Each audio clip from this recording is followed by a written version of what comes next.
जमलेल्या माझ्या तमाम हिंदू बांधवांनो, भगिनींनो आणि मातांनो,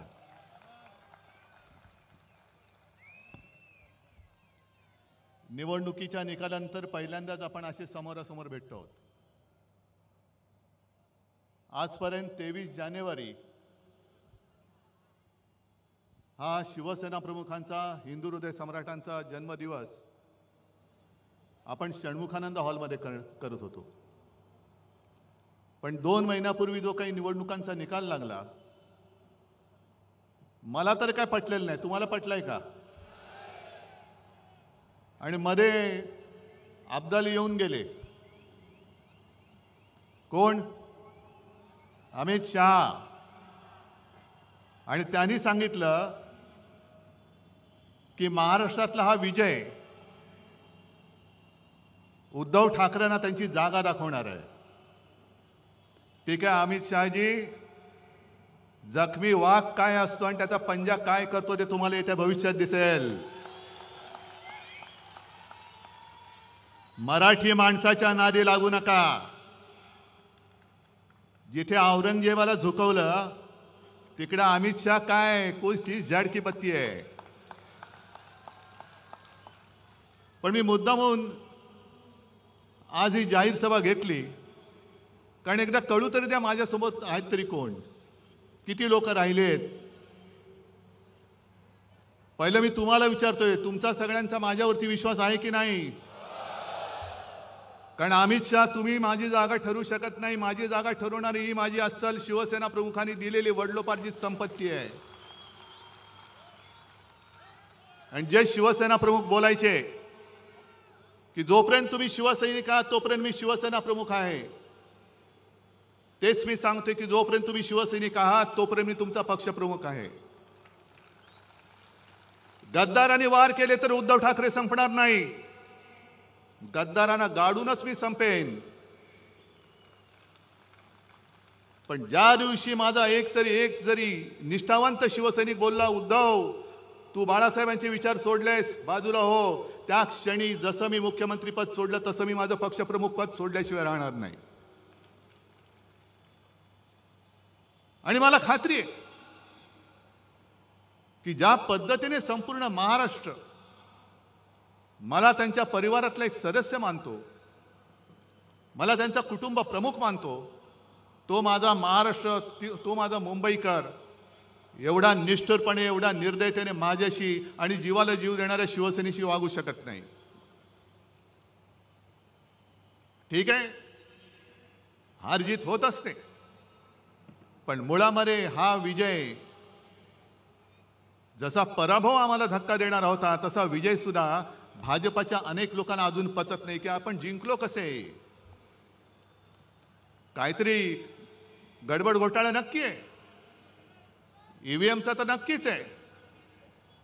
पण एक साधा प्रश्न आहे की ज्या अमित शहानी संपूर्ण सरकारी यंत्रणा वापरून 2.5 वर्ष आपल्या महाराष्ट्रावरती घटनाबाह्य सरकार लादलं, ते असा तसा महाराष्ट्र आपल्या हातातून सुटू देतील? आणि एक तर महाराष्ट्राने मोदींच्या अश्वमेधाचं गाढव लोकसभेत ज्या पद्धतीने अडवलं, तो फटका अजून त्यांच्या वर्मी जो घाव बसले त्यातनं अजून ते उठत नाहीये. आणि त्यांना पक्का माहिती होतं की ज्या क्षणी महाराष्ट्र आपल्या हातातनं जाईल त्या क्षणी दिल्ली कोलमडणार आहे. जर महाराष्ट्राचा निकाल सर्व जनतेच्या मनासारखा लागला असता तर आज दिल्लीतलं सरकार कोलमडलेलं तुम्हाला दिसलं असतं. ही महाराष्ट्राची ताकद आहे. आणि पहिला प्रथम जरा अमित शहांचा थोडा समाचार घेतो, कारण घ्यायलाच पाहिजे. उद्या परत येत आहेत. कुठे मालेगाव मध्ये जात आहेत का आणखीन कुठे जात आहेत, काय काय बोलून गेल्यात, काल काय बोलले त्याचा मी आज समाचार घेईन, उद्या काय बोलला त्याचा मी परवा समाचार घेईन. पण समाचार मी घेणार, मी नाही सोडत. कारण अफजल खानाचा पोवाडा तुम्ही ऐकलात ना, मिठी मारू तर प्रेमाने मारू, पण पाठीत वार केला तर मात्र वाघ नख काढू. हा महाराष्ट्र आहे, हा महाराष्ट्र आहे आणि ही महाराजांची शिकवण आहे. अमित शहाजी, तुम्ही जे काय बोललात की शरद पवारांना त्यांनी जी काय दगाबाजी केली होती 78 साली, त्यानं 20 फूट जमिनीच्या आत गाडले. आता 78 साली माझं वय काय होतं, अमित शहाचं वय काय होतं, पण त्यांना ही कल्पना नसेल की 78 साली शरद पवारांनी जो काही पुलोदचा प्रयोग केला होता आणि ती जी काय दगाबाजी केली होती, त्या दगाबाजीमध्ये जनता पक्ष म्हणून भारतीय जनता पक्ष सुद्धा सामील होता. आणि त्यांच्या हसू अडवाणी नावाचा इसम माणूस जे आपले चेंबूरमधून निवडून यायचे, ते त्या पुलोदच्या दगाबाजी केलेल्या सरकारमध्ये मंत्री होते. म्हणजे दगाबाजीचं राजकारण तुम्ही सुरू केले, खतपाणी तुम्ही घालताय. अगदी सुरुवात करायची झाली तर कुठून करता येईल, मला एवढ्या मागे जायची आवश्यकता नाही. श्यामाप्रसाद मुखर्जींपासून सगळं काढता येईल. जनता पक्ष सुद्धा जो इंदिरा गांधींच्या हुकुमशाहीच्या विरोधात, आणीबाणीच्या विरोधात निवडून आला होता, जनतेने निवडून दिला होता, तो जनता पक्ष सुद्धा फोडण्यामध्ये तेव्हाचा जनसंघ हा आघाडीवरती होता. ही दगाबाजीची बीज ही अमित शहाजी तुमच्यामध्ये आहेत, तुमच्यामध्ये, आमच्यामध्ये नाही. दगाबाजी महाराष्ट्र कधी करू शकत नाही. पण मधल्या काळात तो जो काही त्यांनी प्रचार केला, एक असं म्हटलं जातं, मी बीकेसीच्या सभेमध्ये म्हटलं होतं की पंकजा मुंडे त्या सगळ्या विधानसभेच्या काळात बोलल्या होत्या की भाजपचं सगळं वेगळं असतं बाबा. बाहेरच्या राज्यातून 90,000 लोक आणलेत, तेव्हा गुजरातमधनं आणलेत. मग काही जण असं म्हणतात की ते RSSचे कार्यकर्ते होते. म्हटलं ठीक आहे असतील, पण आता ते 90,000 कुठे गेले? समजा जो शिवसैनिक आपत्ती काळामध्ये मुंबईकराच्या जीवाला जीव देतो, धावून जातो, जीव वाचवतो, ते 90,000 जे काय RSSचे असतील तर कार्यकर्ते आता धावून येतील? मग मुलाला शाळेत ऍडमिशन पाहिजे, कुठे काहीतरी दंगली झाल्यात, रुग्णाला हॉस्पिटलमध्ये ऍडमिट करायचंय, रक्त पाहिजे, RSS वाले देतील? 90,000 लोक जी काय बाहेरून सगळी उपरी आणली होती, त्याच्यापैकी एक तरी माणूस रक्तदान करेल की गोमूत्र दान करेल, हे तुम्ही विचारा. कारण ते करू शकतात. अत्यवस्थ जर का रुग्ण असेल, त्याला रक्त पाहिजे असेल, शिवसेनेकडे आला तर शिवसैनिक जर का ग्रुप मॅच होत असेल तर तो त्याची जात पात पंथ न बघता रक्तदान करून टाकेल आणि त्याचा जीव वाचवेल. पण जर ते 90,000 कार्यकर्ते संघाचे असतील आणि त्यांना सांगितलं की अत्यवस्थ आहे, रक्त पाहिजे, रक्त नाही आम्ही गोमूत्र देतो. कारण आता 1-2 दिवसापूर्वी बातमी मी वाचली, तुम्ही पण वाचली असाल. मद्रासमध्ये IITचे जे संचालक आहे व्ही कामकोटी, त्यांनी स्वतः म्हटले, IITचे संचालक, आणि त्यांनी म्हटले की ते तापाने फणफणत होते तेव्हा गोमूत्र पिऊन ते बरे झाले. धन्य आहे त्यांची. अशी माणसं शिकतात कशी, नेमकं शिकतात काय? तर जे मी तुम्हाला सांगत होतो की आपण जे काय करतो, एवढा मुंबईकर कधी निष्ठुर होऊ शकत नाही. महाराष्ट्रातला अस्सल मराठमोळा मावळा जो आहे तो कधी शिवसेनेशी गद्दारी करू शकत नाही. आज मला कल्पना आहे की जसे आज तुम्ही सगळे निष्ठावंत जमलायत, एक वेगळी अडचणीची जागा आहे. कारण दरवेळेला आपण शहरामध्ये घेतो, आज ठरवलं आपण उपनगरात घेऊ. येण्या देण्याची गैरसोय, त्याच्याबद्दल दिलगिरी व्यक्त करतो. कारण मी येताना सुद्धा खूप लोक चालत येत होते. किती वाजल्यापासून तुम्ही बसलायत? पण ही सगळी अडचणीची जागा असून सुद्धा सगळे निष्ठावंत इकडे आलेत. तुम्हाला खरंच मनापासून धन्यवाद देतोय. कारण मी लढतोच आहे तुमच्या ताकदीसाठी, तुमच्या ताकदीमुळे, तुमच्या ताकदीच्या भरोश्यावर मी लढतोय. वांद्र्याला तिकडे गद्दारांचा मेळावा सुरू आहे. आपली ही सभा झाल्यानंतर ते राजकारणातले बाडगे आणि गद्दार चिरकणार तर आहेत, कारण त्यांचं कामच ते. एकतर काही स्वतःचे विचार नाही, आदर्श नाही. फक्त मला त्या गद्दाराने एक सांगायचं की अरे तुम्हाला कळते का तुम्ही काय करताय? तुमच्या हातात चाकू देऊन या महाराष्ट्राच्या मातेचा तुमच्याकडनं वध करतायत, महाराष्ट्राच्या अस्मितेचा वध करतायत. कळते तुम्हाला? पैसे घेऊन जाताय, जा.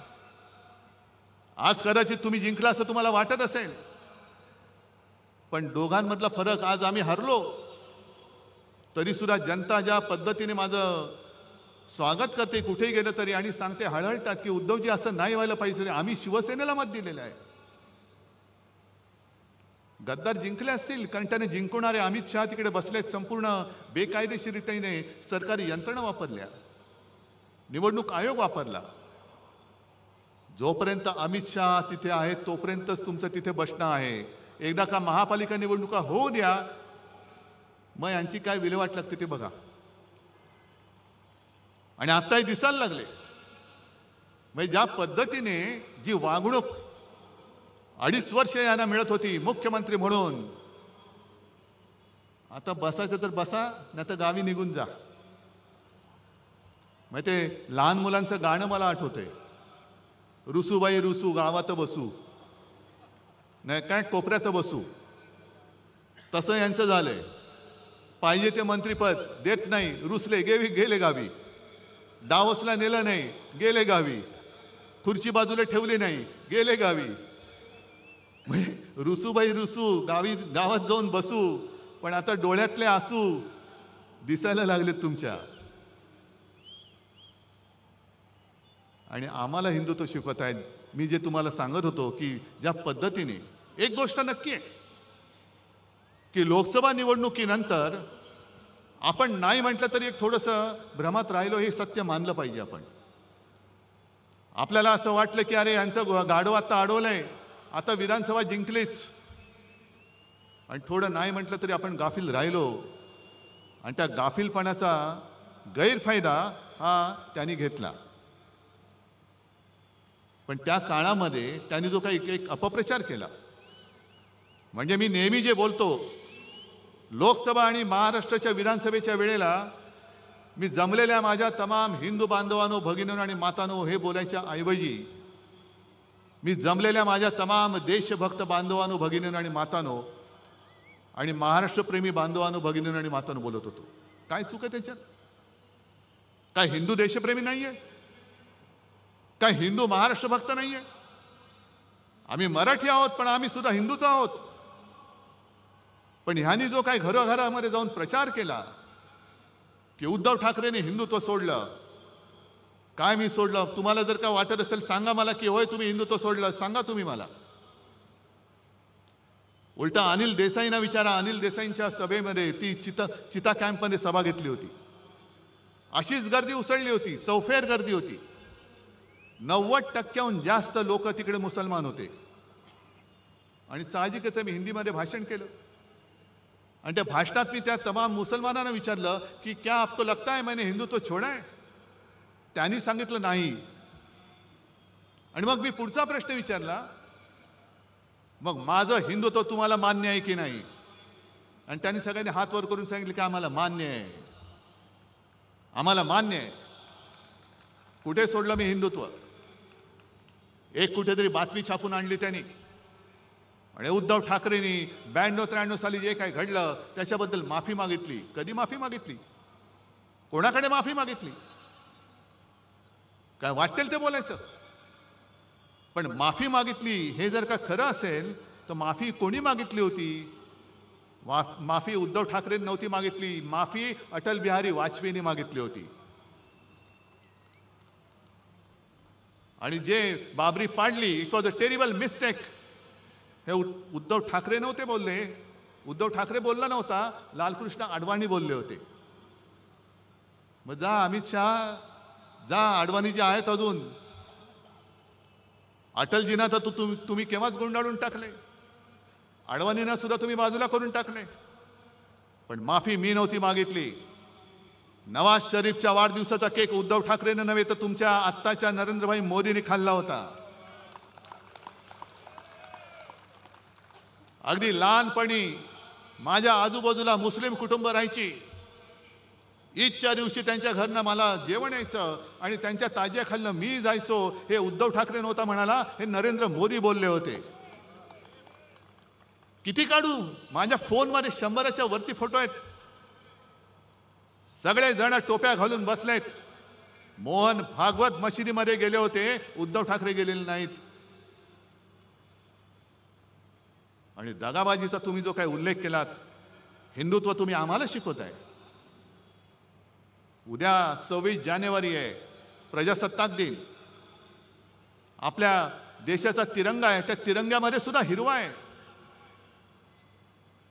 जो तिरंगा तुम्ही अनेक वर्ष स्वातंत्र्यानंतर सुद्धा तुमच्या कार्यालयावरती लावत नव्हतात.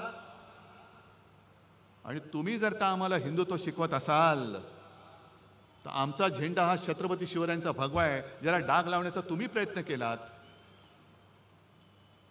आम्ही तर देशप्रेमी मुसलमानांना आमचे मानतोच म्हणून तर ते आमच्या सोबत आलेत. पण देशप्रेमी मुसलमानांनी तुमच्या विरोधात आमचं हिंदुत्व मान्य करून आम्हाला मतदान केलं म्हणून तुमच्या पोटात एवढा जर का पोटशूळ असेल आणि तुम्हाला जर का इस्लामचा आणि सर्व देशप्रेमी मुसलमानांचा सुद्धा द्वेष असेल तर अमित शहाना मी जाहीर आव्हान देतोय, तुम्ही तुमच्या भाजपच्या झेंड्यामधला हिरवा काढून दाखवा. दाखवा, तो काढा, पहिला हिरवा काढा आणि मग आम्हाला हिंदुत्व शिकवा. आम्हाला हिंदुत्व शिकवायचं. अरे पहिली पोट निवडणूक जी काय पार्लेची लढली होती 1987 साली, ही पहिली पोट निवडणूक जी मी मानतो की सर्व देशातल्या निवडणुकीच्या इतिहासात हिंदुत्वावरती लढलेले नव्हे तर हिंदुत्वावरती जिंकलेली निवडणूक होती. आणि तेव्हा शिवसेना प्रमुखांनी दाखवून दिलं की हिंदू सुद्धा मतदान करून निवडणूक जिंकून देऊ शकतात. मग काढा इतिहास. शिवसेनेसोबत कोण होतं आणि शिवसेनेच्या विरोधात कोण होतं? किती साली? 1987 साली. त्यावेळेला शिवसेना आणि काँग्रेस, शिवसेनेचे डॉक्टर रमेश प्रभू आणि काँग्रेसकडनं प्रभाकर कुंटे, हिंदुत्वाचा प्रचार तुफान झाला. हे आता तुम्ही दाखवलं ना, दादा कोंडके वगैरे, तेव्हा तर फार जोमात होते. गुजरातमध्ये शंभू महाराज येत होते. आणि त्याही वेळेच्या भाषणामध्ये शिवसेना प्रमुखांची स्पष्ट भाषणं आहेत. आम्हाला देशप्रेमी मुसलमानांचं वावडं नाही. जे देशद्रोही आहेत, पाक धार्जिणे आहेत, त्यांचा आमचा तो कोणी असेल, तो हिंदू जरी असला आणि पाक धार्जिण असला जसा कुरुलकर सारखा, तरी तो आमचा नाही. एवढं स्वच्छ आणि स्पष्ट आहे. पण तेव्हा जर का इतिहास तुम्ही काढला, अमित शहाना मुद्दामून सांगतोय की तेव्हा फक्त दुहेरी लढत नव्हती झाली.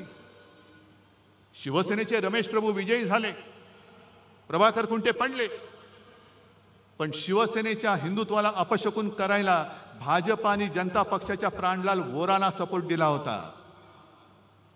का तेव्हा तुम्ही हिंदू म्हणून आमच्या सोबत आला नाहीत? कुठे गेलं होतं तुमचं हिंदुत्व? आणि मग ती निवडणूक जिंकल्यानंतर तुमचे प्रमोद महाजन वगैरे सगळे आले. मातोश्रीचे उंबरठे जिजवायला लागलात तुम्ही, कारण तुम्हाला शिवसेनेचा दुरुपयोग करून घ्यायचा होता. हे भाजप काय, RSS काय, हे सगळे असेच आहेत. करणार काही नाही, काड्या लावायच्या, आगी पेटवायच्या, दंगल उसळली की पळून जायचं. बाबरी बाबरी बाबरी म्हणून सगळं माहोल पेटवलं आणि प्रत्यक्ष बाबरी पडल्यानंतर आम्ही नाही त्यातले. ही अशी तुमची नामर्दाची अवलाद आणि तुमच्याकडनं आम्ही हिंदुत्व आणि राष्ट्रत्व शिकू?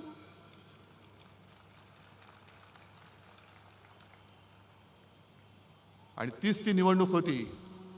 हिंदुत्वाच्या मुद्द्यावरती शिवसेना प्रमुखांचा आणि नंतर सुभाष देसाईंचा पण त्या निवडणुकीत शिवसेना प्रमुखांचा मतदानाचा अधिकार काढून घेण्यात आला. तीच ती निवडणूक होती ज्याच्यामुळे शिवसेना प्रमुखांना आयुष्यात कधी निवडणूक लढणारच नव्हते, पण त्यांना निवडणूक लढवण्यापासून 6 वर्ष लांब ठेवण्यात आलं. आणि तो निर्णय अंमलात आणला तेव्हा काँग्रेसचं सरकार नव्हतं, अटल बिहारी वाजपेयींचं सरकार होतं. आणि आज तुम्ही आम्हाला बाळासाहेबांचं प्रेम शिकवताय. हे खरं आहे की 2000 साली छगन भुजबळ इथले गृहमंत्री असताना त्यांनी शिवसेना प्रमुखांच्या अटकेचा प्रयत्न केला होता. नंतर सगळं मिटलं, ते स्वतः घरी आले, सगळं झालं. पण ते जेव्हा अटक करायला निघाले होते तेव्हा अडवाणी, जर मी विसरलो नसेन तर देशाचे उपपंतप्रधान होते, गृहमंत्री होते. आणि शिवसेना प्रमुखांना जर अटक केली तर राज्यामध्ये आगडोंब उसळेल. तो उसळू नये म्हणून त्यांनी सीमा सुरक्षा दल किंवा केंद्रीय राखीव दल जे आहे ते शिवसेना प्रमुखांनी त्यांना अटक झाली तर दंगल उसळली तर बंदोबस्त करायला भाजप सरकारने महाराष्ट्रात पाठवलं होतं. हे तुमचं बाळासाहेबांचं प्रेम. ताडायची झाली तर तुमची साल्टी खूप ताडता येतील. एवढी साल्टी निघतील की तुम्ही गावात फिरायच्या लायकीचे राहणार नाही. त्याच्यामुळे तुम्ही आमच्या अंगावर येण्याचा प्रयत्न करू नका. आज 23 जानेवारी आहे, काल 22 जानेवारी होता.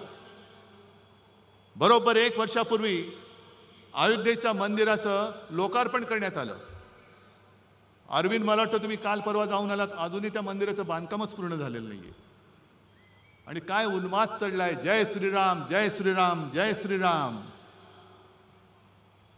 अहो, तेव्हा जर का शिवसैनिक उतरले नसते तर तुम्ही नसतातच, ते सोडा. पण जय श्रीराम जसं आम्ही बोलतो, आम्ही हिंदूच आहोत, पण आम्ही जसं जय श्रीराम बोलतो तसं तुम्हाला सुद्धा जय शिवराय बोलावंच लागेल. महाराष्ट्रामध्ये तुम्हाला जय शिवाजी जय भवानी बोलावंच लागेल. तुम्ही म्हणाल हे काय जय श्रीराम पुरे नाही. जसं जय हिंद नंतर जय महाराष्ट्र बोलतो तसं जय श्रीराम नंतर जय शिवराय बोललाच पाहिजे. कारण प्रभू श्रीराम कधी होऊन गेले, त्यांच्या जन्मभूमीवरनं वाद झाला, पुन्हा मंदिर बांधलं, त्यांनी राक्षस मारले होते, रामराज्य आणलं होतं.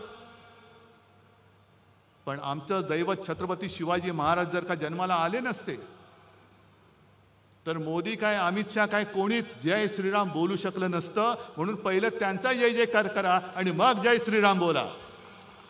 महाराष्ट्रामध्ये तरी मी जय शिवराय आणि जय श्रीरामच बोलणार. कारण आम्ही भाजपसारखे कृतज्ञ नाही आहोत. जन्मदात्या बापाला आम्ही विसरू शकत नाही. शिवाजी महाराजांनी मगाशी त्या फिल्म मध्ये सुद्धा बघितलं ना, हिंदवी स्वराज्य स्थापन नसतं केलं आणि औरंगजेबाला मोकाट सोडला असता. अगदी शिवरायांच्या नंतर सुद्धा संभाजी राजांच्या त्या निर्घुण, ज्याचं वर्णन सुद्धा करायला जीवावर येतं, हत्येनंतर 26 वर्ष ताराराणींनी म्हणजे महाराष्ट्राने औरंगजेबाला झुंजवत ठेवला नसता तर गुजरात पहिलं पटकन औरंगजेबाच्या चरणी लीन होऊन गेलं असतं. सगळं संपूर्ण हिंदुस्थान हिरवा झाला असता. त्याच्यामुळे जय शिवराय हे बोललंच पाहिजे. जर कोणी तुम्हाला जय श्रीराम बोललं त्याला सांगायचं जय श्रीराम जय शिवराय, जय शिवाजी जय भवानी. कारण हा महाराष्ट्र आहे. दरवेळेला आम्ही इतिहासाचे दाखले देतो. अगदी हिमालयाच्या मदतीला सह्याद्री धावतो म्हणजे कोण धावतं? हिमालयाच्या मदतीला सह्याद्री धावतो म्हणजे कोण धावतं? सह्याद्री म्हणजे तुम्ही आहात. ज्या सह्याद्रीने छत्रपती शिवरायांना, जसं बाबासाहेब पुरंदरेंच्या त्या सगळ्या शिवराज्याभिषेक किंवा शिवछत्रपती त्या आहे ना महानाट्यामध्ये, तो सह्याद्री त्यांना सांगतोय की माझ्या कानाड दडा, माझ्या छातीवरती खेळा. म्हणजे त्यांनी संपूर्ण सह्याद्रीचा वापर हा लढाईसाठी करून दिला. सह्याद्री होता, कडेकपारे होत्या आणि त्या कडेकपाऱ्या होत्या म्हणून अफजल खानाचा पुतळा निघाला. कारण ही सगळं वीरश्री जी आहे ती महाराष्ट्राच्या मातीच्या कणाकणामध्ये. नुसती एक निवडणूक तुम्ही जिंकला असेल, तुम्हाला वाटत असेल म्हणून महाराष्ट्र नाही संपत. ते बघितलं ना इतिहास, सगळे गड किल्ले मिर्झा राजे जयसिंग हिंदूच, हेच आपलं दुर्दैव. आपल्याला हे उपरे नाही हरवू शकत, पण आपल्यातले गद्दारच जे आज आपल्यावरती त्यांनी पैसे देऊन वगैरे लालूच दाखवून फोडलेत, तेच आपल्यावरती सोडलेत आणि तेच आपल्या अंगावरती वार करतायत. मिर्झा राजा जयसिंग सुद्धा हिंदूच होता, पण मी म्हणेन गद्दार होता. आणि त्या गद्दारीला शेवटी काय करणार, एवढं प्रचंड सैन्य घेऊन आला. छत्रपती शिवाजी महाराजांना सुद्धा आग्र्याला जावं लागलं. सगळ्यांना वाटलं असेल अगदी तेव्हा जर का गोदी मीडिया असता तर सांगितलं असतं की खतम, सगळं हिंदुत्व वगैरे काही नाही, शिवाजी महाराजांचा काळ संपला, सगळं त्यांनी सांगितलं असतं. पण त्याच्यानंतर सुटून येऊन औरंगजेबाच्या छाताडावरती हिंदवी स्वराज्याचा भगवा रोवणारा हा महाराष्ट्र आहे, हे अमित शहाने विसरू नये. आणि जर त्यांच्यामध्ये थोडी तरी लाज लज्जा शरम असेल तर ईव्हीएम बाजूला करा आणि बॅलेट पेपरवरती एक तरी निवडणूक घेऊन दाखवा, एक तरी, आणि जिंकून दाखवा. पण शेवटी हिमालयाच्या मदतीला सह्याद्री धावतो म्हणजे हाच आमचा महाराष्ट्र धर्म आहे, हाच महाराष्ट्र धर्म आहे. रामदास स्वामींनी जे सांगितलं, मराठा ते तुका मेळवावा, महाराष्ट्र धर्म वाढवावा, हा महाराष्ट्र धर्म जो देशाचं आणि हिंदुत्वाचं रक्षण करतो. आम्ही हिंदू आहोत, पण महाराष्ट्र आणि मराठीच्या मुळावरती येणार आमचं हिंदुत्व नाहीये जे तुमचं आहे. आणि तुम्ही जर का हिंदुत्वाच्या बुरख्या आडून माझ्या महाराष्ट्राची गद्दारी किंवा महाराष्ट्राची अस्मिता खतम करण्याचा प्रयत्न केला तर आम्ही तुमच्या समोर कडवट हिंदू म्हणून आणि महाराष्ट्र अभिमानी म्हणून तुमच्या समोर उभे राहिल्याशिवाय राहणार नाही. हिंदुत्व जोपासणारा आमचा महाराष्ट्र धर्म आहे आणि महाराष्ट्रावरती प्रेम करणारं आमचं हिंदुत्व आहे. तुमचं काय नेमकं ते तरी सांगा. अगदी मोदींच्या मुलाखती आहेत, जो हिंदू इस्लाम का द्वेष करता है वो हिंदू नहीं हो सकता है, हे मोदी बोलतायत. मोहन भागवतांचे व्हिडिओ माझ्याकडे मशिदीत जाऊन बसलेत. मोदीजी मध्ये आले होते, पोळ्या लाटून गेले. मग हे जर का तुमचं असं असेल तर एक काहीतरी ठरवा, जसं आम्ही सांगतोय. मागे मी एक उदाहरण दिलं होतं, काश्मीरमधला तो जो एक गनमॅन होता औरंगजेब, ज्याला आपल्या सेनेनी म्हणजे देशाच्या सेनेनी शौर्य पदक दिलं. का दिलं? तर अतिरेक्यांशी लढला. त्याच्यानंतर तो सुट्टी घेऊन घरी चालला होता. घरी जाताना त्याचं अपहरण केलं गेलं आणि त्याला मारला, अतिरेक्यांनी मारला. आणि मी तेव्हा असं म्हटलं होतं की तो नावाने औरंगजेब होता, तो औरंगजेब वेगळा आणि हा औरंगजेब वेगळा. देशासाठी जो शहीद झाला तो औरंगजेब असला तरी आमचा भाऊ आहे हे मी बोललो तर काय चुकलं होतं माझं? आणि त्याचे दोन्ही भाऊ सुद्धा सैन्यामध्ये सामील झालेत. असे अनेक मुसलमान आहेत, अनेक ख्रिश्चन्स आहेत, बौद्ध बांधव आहेत, शीख आहेत, ज्यांना हे ढोंगी हिंदुत्व मान्य नाहीये. ज्याला मी बुरसटलेलं गोमूत्रधारी हिंदुत्व म्हणतो ते भाजपचं आहे. आमचं हिंदुत्व हे स्वच्छ आहे, आमचं हिंदुत्व हे सुधारणावादी आहे, आमचं हिंदुत्व हे राष्ट्रीयत्व आहे. मग अमित शहाना सांगायचे तुमच्या एकदा हिंदुत्वाची व्याख्या काय आहे हे सगळ्यांना एकदा नीट सांगा. आणि शिवसेना प्रमुख 2012 साली आपल्यातनं गेले असं त्यांना वाटतंय. आणि तुम्ही सगळेजण त्यावेळेचे सगळे सैनिक आहात. 2014 साली उद्धव ठाकरेंनी युती तोडली नव्हती, भारतीय जनता पक्षाने शिवसेनेची युती तोडली होती. काय मी सोडलं होतं तेव्हा? शेवटचे 2 दिवस राहिले होते. अचानक बेसावध आहे असं समजून एकनाथ खडसेंनी फोन केला मला आणि सांगितलं की उद्धवजी आता आपली युती राहत नाही, वरनं आदेश आलाय. म्हटलं कोणाचा? नाही, उपरवाला, तो दिसतच नाही, की आता युती राहणं कठीण आहे. मग तेव्हा आम्ही कोण होतो? तेव्हा मी काय आत्ता जसं हिंदुत्व सोडलेलं नाही. अरे प्रबोधनकारांचा नातू आणि शिवसेना प्रमुख हिंदू हृदय सम्राटांचा पुत्र हा हिंदुत्व सोडू शकेल? पण जसं मी हिंदू अभिमानी आहे तसाच मी माझ्या मातृभाषेचा, महाराष्ट्राचा आणि मराठीचा सुद्धा अभिमान आहे, कडवट अभिमानी आहे. प्रेमाने वागाल तर तुम्हाला उचलून देऊ, पण कपटाने वागाल तो उचलून आपटू, तर उचलून आपटू आम्ही. आणि आम्ही म्हणजे काय आरएसएस किंवा भाजपवाले नाही आहोत की मरायला तुम्ही आणि सगळं झालं का मिरवायला आम्ही. अशी शिवसेनेची शिकवण नाहीये. आणि म्हणून आजचा हा जो काही दिवस आहे हा फार महत्वाचा आहे.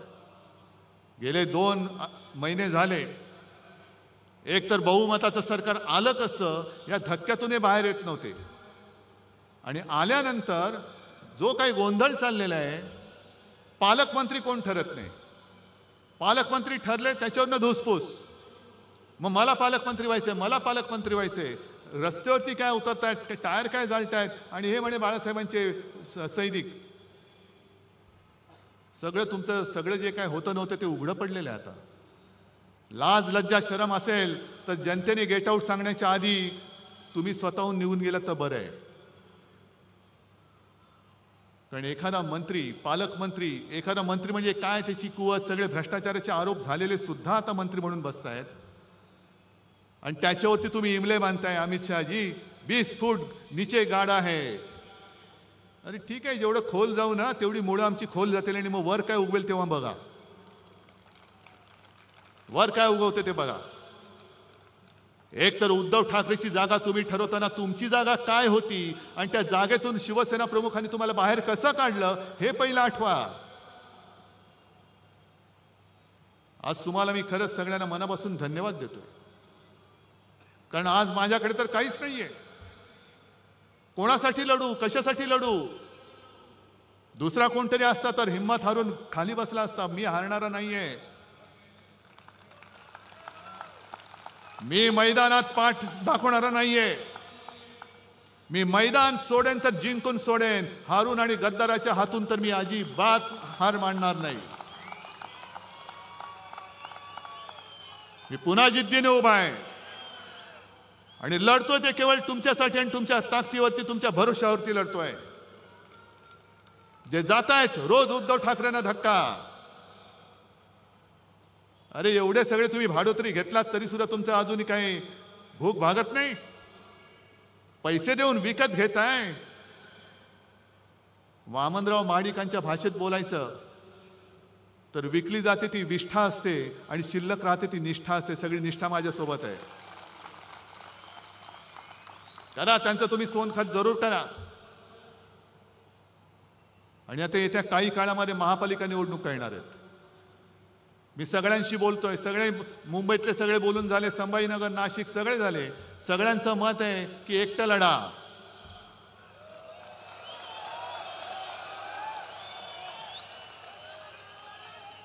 ताकद आहे. अमित शहाना जागा दाखवणार आहात. ठीक आहे, अजून निवडणूक जाहीर झालेली नाही, पण मला तुमची जिद्द बघू द्या, तुमची तयारी बघू द्या. ज्या भ्रमात आपण राहिलो तो पहिला त्या भ्रमातनं बाहेर या. आणि ज्या क्षणी माझी खात्री पटेल आपली तयारी झाले, मी कार्यकर्त्यांच्या मनाप्रमाणे निर्णय घेतल्याशिवाय राहणार नाही. पण या वेळेला मला सूड उगवून पाहिजे. सूड, सूड आणि सूड. होय सूड. जो महाराष्ट्राच्या पाठीत वार करतो, जो मराठी आईच्या कुशीवरती वार करतो, तो गद्दार आणि त्या गद्दाराचा वरद हस्त मला महाराष्ट्रामध्ये दिसता कामा नये. आणि जर तुम्ही सगळे शपथ घेऊन सांगत असाल तर जेव्हा वेळ येईल तेव्हा मी एकटा लढण्याचा निर्णय नक्की घेतल्याशिवाय राहणार नाही. आज परत एकदा सगळ्यांना धन्यवाद देतो आणि अमित शहाना सांगतो की जास्त आमच्या नादी